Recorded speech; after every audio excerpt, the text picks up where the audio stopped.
علی نے پوچھا یہ بتاؤ دنیا کا مظلوم ترین انسان کون سا ہے؟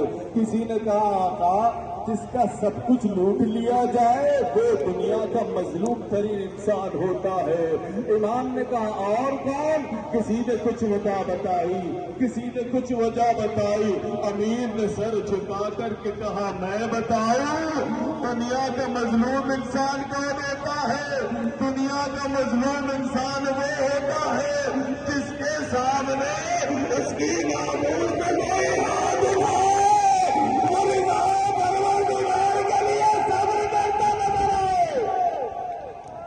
شاید یہی وجہ ہے جس بنا پر علی کو بڑے مظلوم کہا جاتا ہے۔ میں کہوں یا علی یہ غربت سید سجاد کی قسمت میں آئی، کربلا سے ڈوبا نے یاد ماں بہنوں کو تعزیانے لگتے رہے۔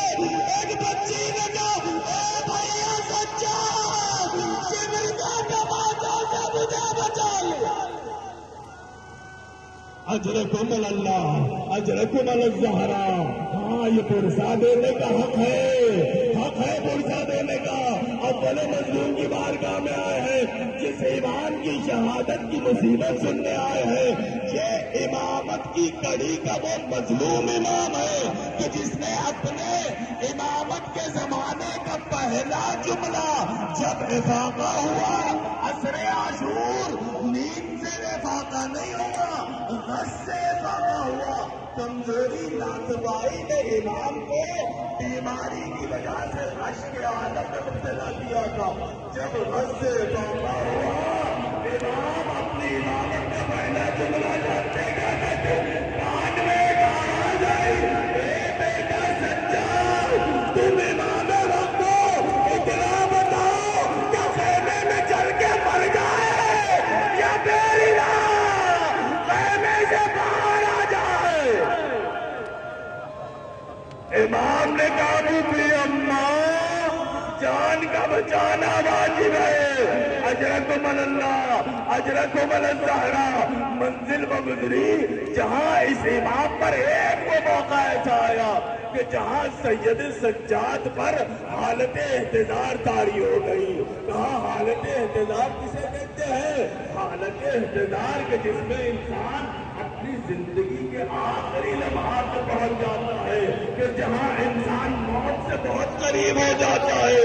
جب امام پر یہ حالت طاری ہوئی، نے سواری سے اپنے آپ کو گرا دیا، قریب جا کر کے کہا بیٹا سجاد کیا اس غربت میں تم بھی ہمارا ساتھ چھوڑ دینا چاہتے ہو؟ رو کر کے کہا بھی اللہ کیا آپ نہیں دیکھتے میرے دادا کا جنازہ کربلا کی زمین بے گوروں کا مال۔ اجرکم اللہ اجرکم الزہرا۔ خدا ان روتی آنکھوں کو دیدار امام زمانہ سے مشرف کرے۔ ایک عالم دین نے کہا نا امام پر اس لیے حالت احتضار طاری نہ ہوا تھا بلکہ وجہ اور تھی۔ کہا وجہ یہ تھی جو بھی شہید کربلا کی زمین پر پشت کے بل پڑا تھا اس کی پسلیوں کا رخ آسمان کی جانب تھا۔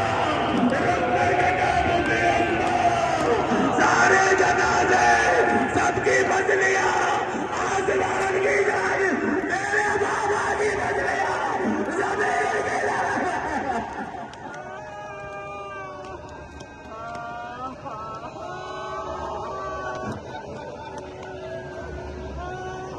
اجرکم اللہ اجرکم الزہرا۔ سیدہ آپ کا فرصہ قبول کرے۔ کہا ایک عالم نے لا یہ وجہ نہ تھی حالت احتضار کی۔ امام دیکھ رہے تھے شہدائے کربلا میں جتنے جنازے پڑے تھے سب کے سر تن سے جدا تھے، لیکن تن کی کیفیت یہ تھی سب کے سر یہاں سے جدا ہوئے گئے تھے۔ ابھی اللہ میرے بابا کا سر کیسے جدا گیا ہے؟ اجرکم اللہ اجرکم الزہرا. خدا کسی غم میں نہ رلائے سوائے غم سرکار سید الشہداء کے. امام کو سوار کرنا چاہا، ضعیف و ناتوا امام سواری پر بیٹھ نہ سکا. امام زمین پہ گر جاتے، پھر بٹھایا گیا، زمین پہ گر جاتے. ایک مرتبہ ملعون نے کہا رسی لے کر کے آئیے. رسی منگوائی گئی، امام کے دونوں پیروں میں رسی ماری گئی، ان دونوں پیروں کو جانور سے باندھ دیا گیا.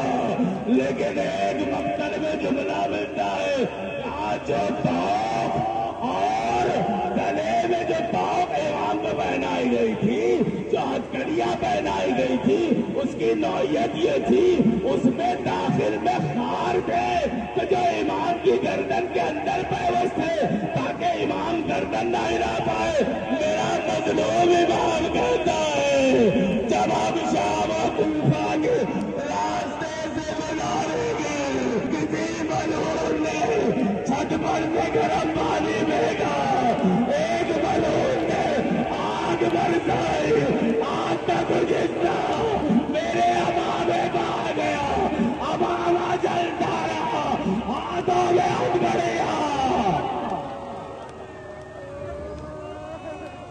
اجرکم اللہ اجرکم الزہرا. منزل آگے بڑھی. آقا سید قزوینی کہتے ہیں جناب منہال سے مولا سجاد نے کہا یہ منزل آپ محسوس کریں گے.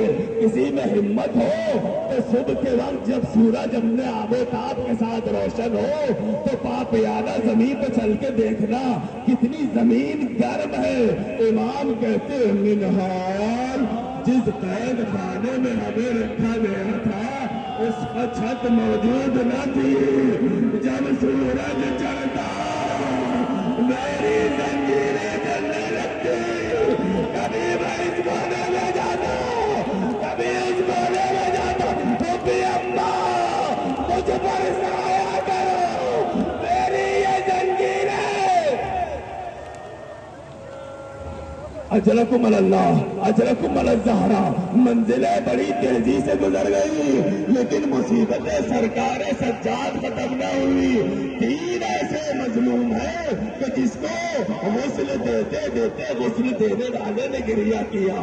آپ نے مصیبتیں سنی، کہا وہ کون سی پہلی مظلومہ، کہا وہ کائنات کے رسول کی بیٹی جس کے لیے رسول نے وصیت کی تھی، علی میرے زہرا کا خیال رکھنا ہو. رات کی تاریخی میں جب زہرا کو غسل دیا، فصلی ٹوٹی ملی، گریہ کیا. اجرکم اللہ اجرک. یہ پہلا مظلوم، یہ پہلی مظلومہ کہ جس کو غسل دیتے دیتے غسل دینے والوں نے گریہ کیا.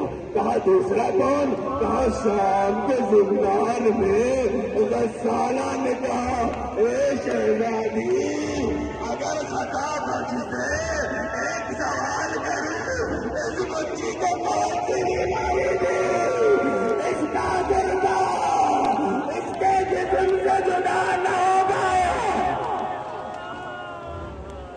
اجرکم اللہ اجرکم الزہرا.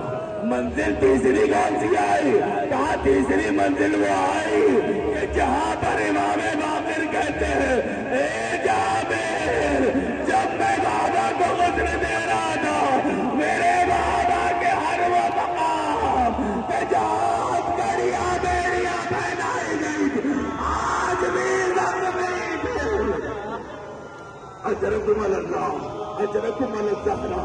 منزل وہ آئی کہ جہاں سید سجاد ہے، زہر کے بنا پر میرا مولا تڑپ رہا ہے. کیوں؟ اس لیے کہ زہر سینے میں کلیجے کے ٹکڑے کرتا ہے. جب سینے میں کلیجے کے ٹکڑے ہوئے امام بے چین ہو گئے، کروٹیں بدلنے لگے.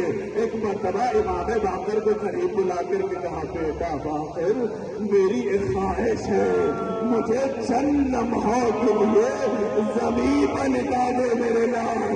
بیٹے نے سنا، کہا بابا بس 2 لمحے کی گزارش، کچھ زمین پر پہلے بچھا لوں پھر آپ کو لٹاتا ہوں. امام نے کہا نہ بیٹا مجھے خاک پہ لٹا دے، میں نے اپنے بابا کا جنازہ کربلا کی